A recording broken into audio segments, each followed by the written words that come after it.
Miriam?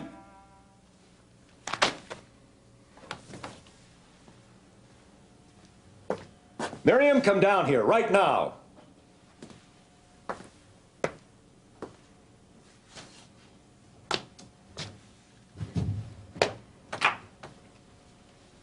Goodness, Daddy, what's all the yelling for? Are you in a hurry? Sit down.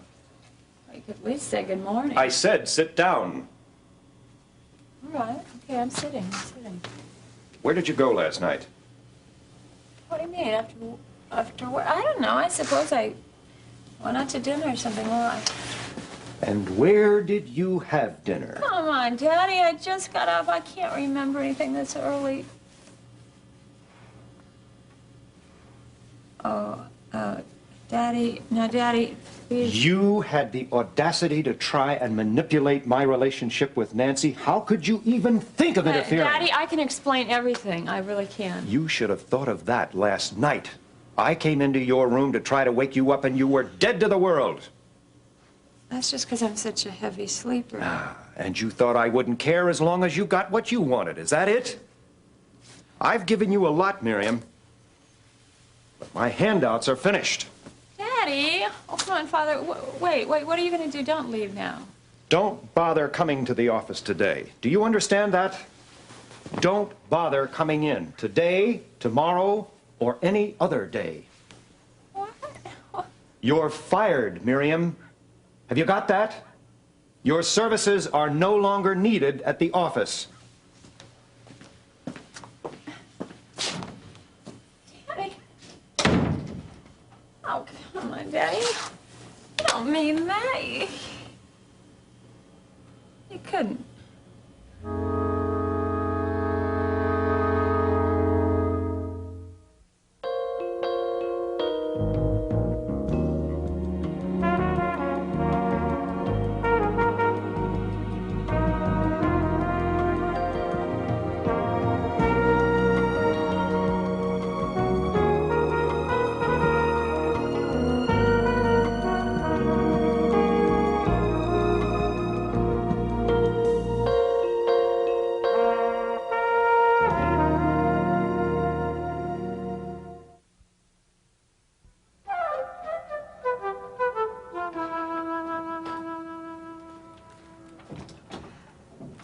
I thought I was dreaming, and then I smelled those pancakes. Good morning.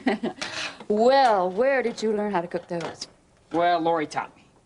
Hey, is this for me or for the pancakes? This hug here. You. Okay, good. What can I do? You can take that coffee over to the table. Okay. Right behind you.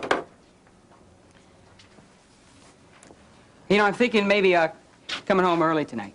Oh, some special reason why? Nope. I want to help you fix dinner, and we're going to have dinner together for once. Oh, Peter. Yeah. What? What's the matter? Nothing, but I'm going to work a double shift today at the hospital. I won't get home till late. Why'd you do that? Well, no special reason. Well, Nurse Nichols wanted the night off, so I decided that I could take it. Besides, we can use the money. Mm-hmm.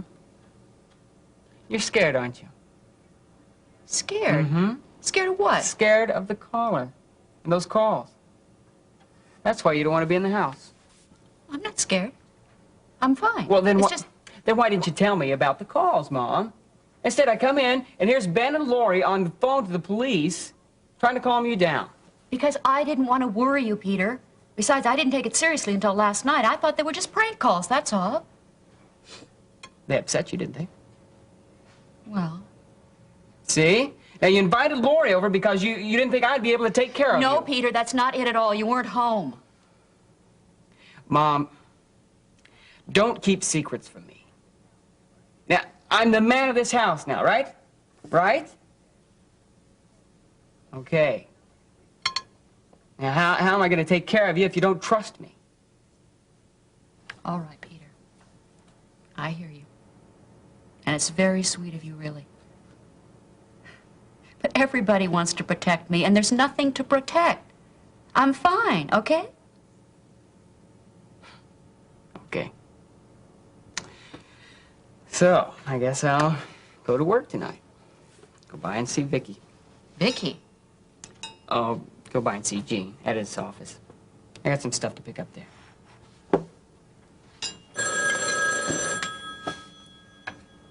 I got it.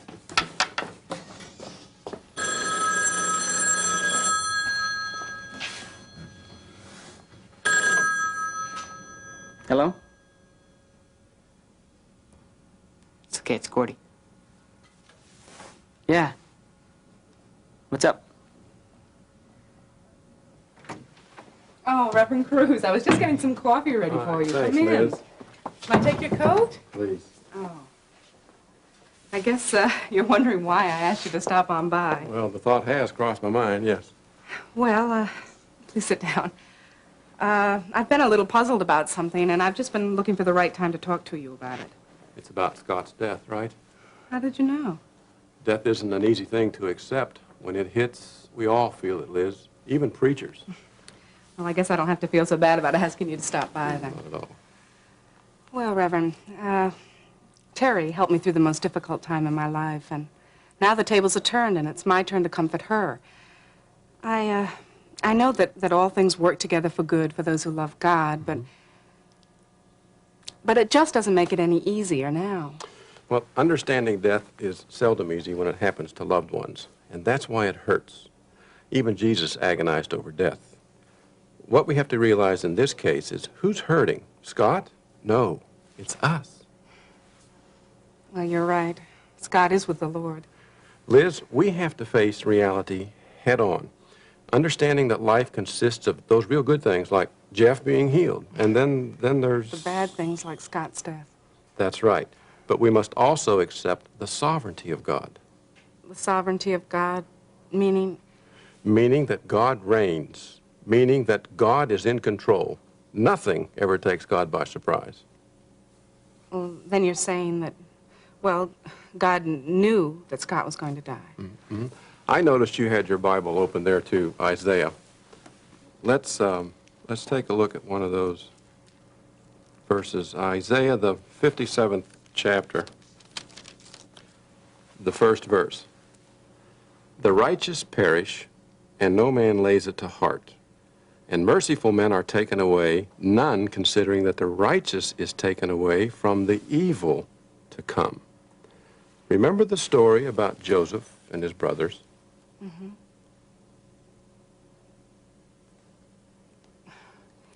You're saying that, well, that someone could have meant the accident for evil, but that the Lord can use it for good. Exactly.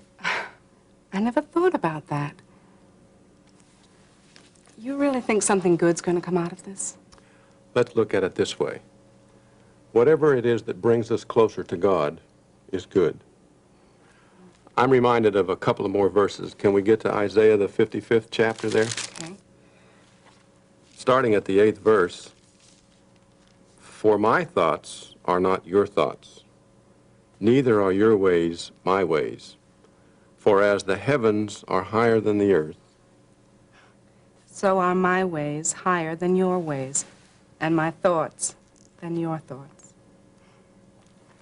He really does know best. yes, he sure does. And someday, you and Jeff and Terry are going to see Scott again. And we may find out why all of this happened.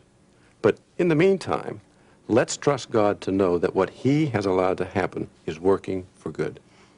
You know, I feel that I understand it a little better, and I'll be able to be more of a comfort to Terry. I think you've been a very comforting friend all along. Now, let's have that cup of coffee. Oh, okay. Here we go.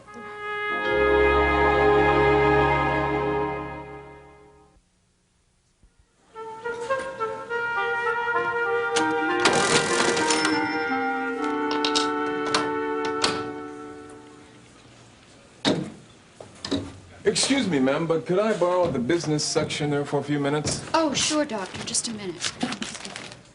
Gee, Hi, Terry. oh, how are you? I thought you were one of the doctors. Yeah, did I sound that intellectual? Just like a specialist. How are you doing? What brings you here? Well, I have a couple of sites I'm trying to scout in this area, and Peter mentioned that you were going to be working days now, so... That's right. Yeah. You know, he sort of reminds me of Scott. Yeah. Me too. Yeah. I really miss him, Terry. You know, when both of us got fired at WRD, he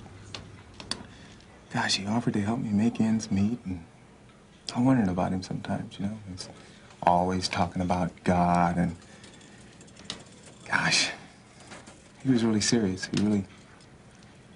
Scotty lived it. And I just want to tell you, I don't understand how much you miss him, but I think I have a pretty good idea. Thank you. I don't think anybody could have said it nicer. Yeah. Well, now come on. What about you? How's the job? Well. Well, it's a challenge. That's the way I want it to be, but, I mean, we've got contractors breathing on our throat all the time, but I think we'll make it. But, but you haven't heard this yet, though.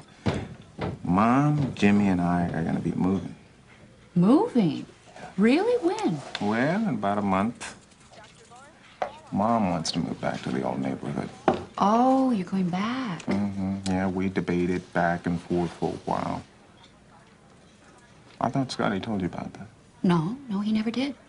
Well, he seemed to think that Mom had a valid reason for wanting to change. But you don't. No. Okay, it's over and done with. It really isn't that important now, and, I mean, what's more important than keeping a family together, huh? Right. Yeah. Well, hey, look, I gotta be going. It's good seeing you again, Terry. Oh, same here. Listen, let me know about the moving. I mean, if you need any help. Thanks. You're an angel. Thank you. You take care of yourself, lady. I will. Okay.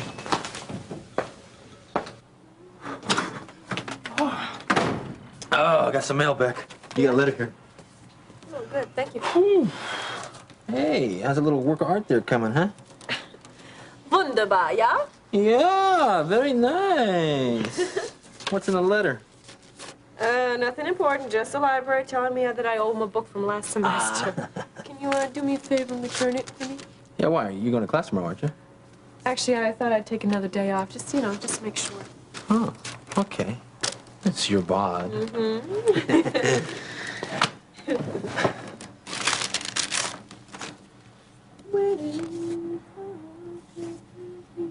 What the? I don't believe this. What is it? What's the matter? Our bill for helping the hospital make a living.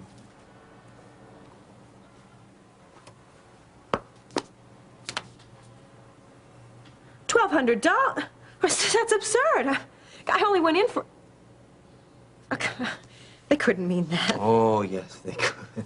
They sure could. How are we going to pay for that? Yeesh, that's a joke. What do you mean that's a joke?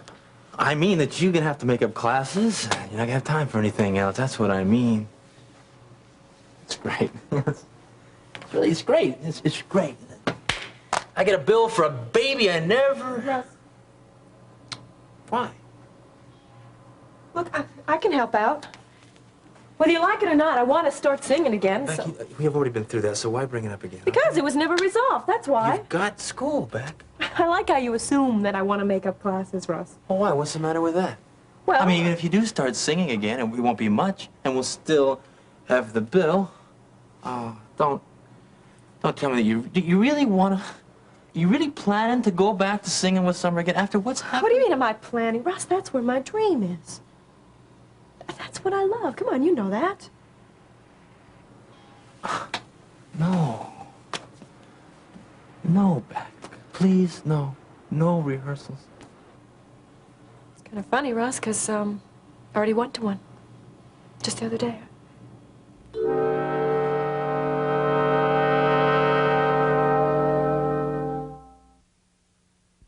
So you turned him down? Yep, sure did. I just wonder sometimes where I would be now if Scotty and I had the chance to team up again. Who knows what might have happened. Well, Mr. Webster, what can I do for you today? Well, you're just always polite, aren't you? Never lose control. I think you know what you can do for me. Yeah, well, suppose you verbalize it, and that way we'll be sure we understand each other, Webster. Well, I'll be happy to. And I'll make it short and sweet for the little lady. How are you, Ms. Lang? I'm fine. Good. Don't let me interrupt. Thank you. Well, I just came by to pick up the permit for the demolition of Hollister Square. I believe Commissioner Slaymaker arranged that. He did? I don't recall him saying anything. Oh, come on, Redlin. I don't want to play games with you. I want that permit ASAP. Otherwise, you might be hearing from a friend that is very near and dear to all of us. Hey, look, save your threats, Webster. I'll check on it, okay? I think that'd be very wise for you to do. You know, you ought to take a look at that place down there. It's like a demilitarized zone. I already did, remember? It's incredible how fast people get things moving when they put their minds to it. Isn't it just? Well, I look forward to hearing from you. I hope your efforts are fruitful. Quicker the better. Ms. Lang?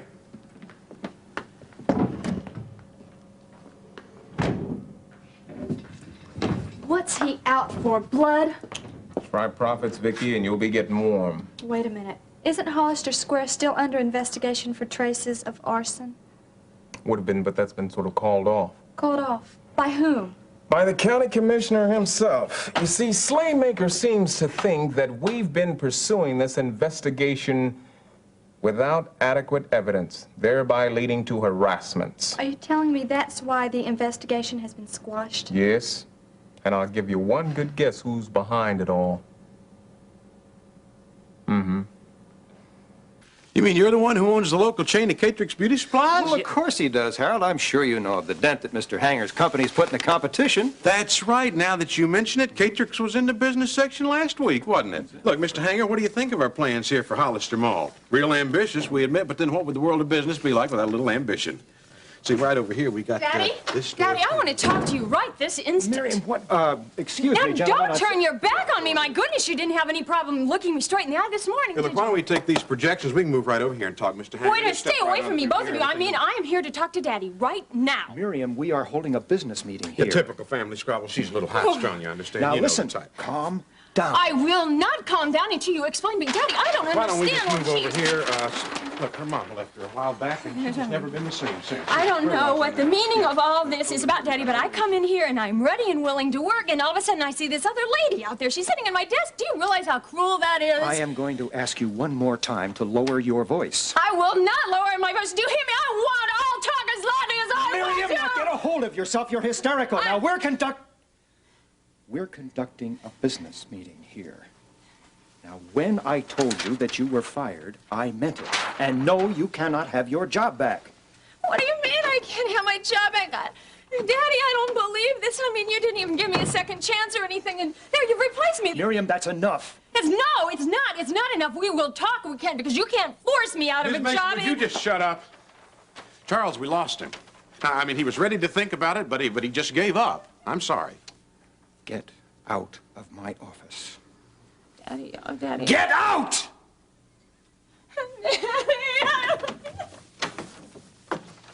What's the matter with her, anyway? You know she's on something, don't you? Yes, I know. And I've ignored it before, but it's out of hand now.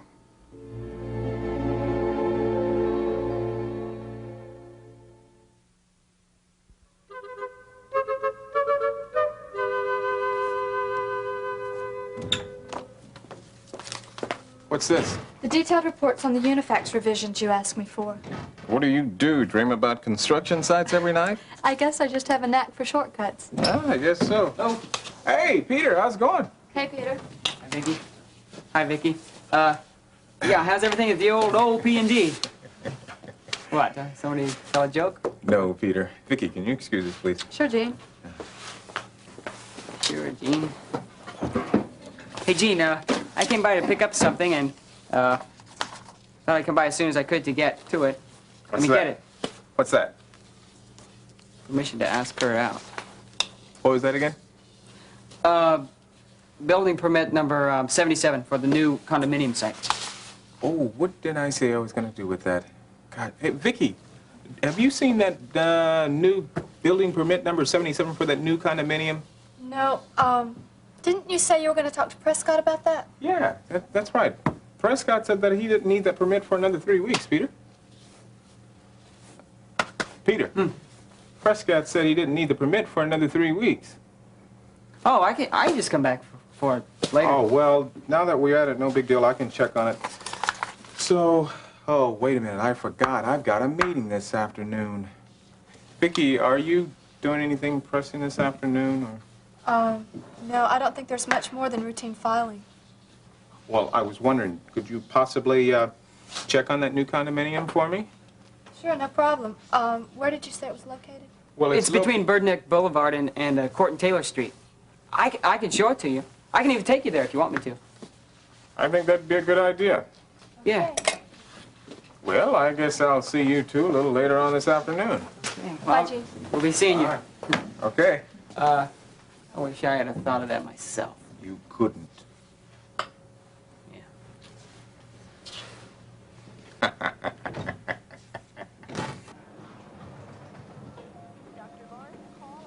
Tracy, do you have that lab report on Brewster? Yes, it just came in. Oh, good, thanks. But Terry, what's with you today? Every time I turn around, I bump into you. Oh, I'm working a double shift today, Alex. Double shift? Why? Couldn't you get somebody to cover for you? No, I volunteered. Terry, do you remember what I told you about retreating into your job? Alex, if you start on that again... All right, I won't argue. But look, I'm just trying to remind you. Don't let this hospital be your whole life. Yes, doctor. Nurse's station. Dr. Greeley, excuse me. There's a call for you on your line. Would you like to take it here? Oh, thanks, Tracy. No, I'll take it in my office. Terry, I'll see you. And remember what I said? I'll remember. Okay, let's see what we've got here. Oh, there's a mistake on this workup. Nurse's station. Terry, for you. Oh, for me? It's probably my son. Hello? Hello? I'm sorry. I'm sorry.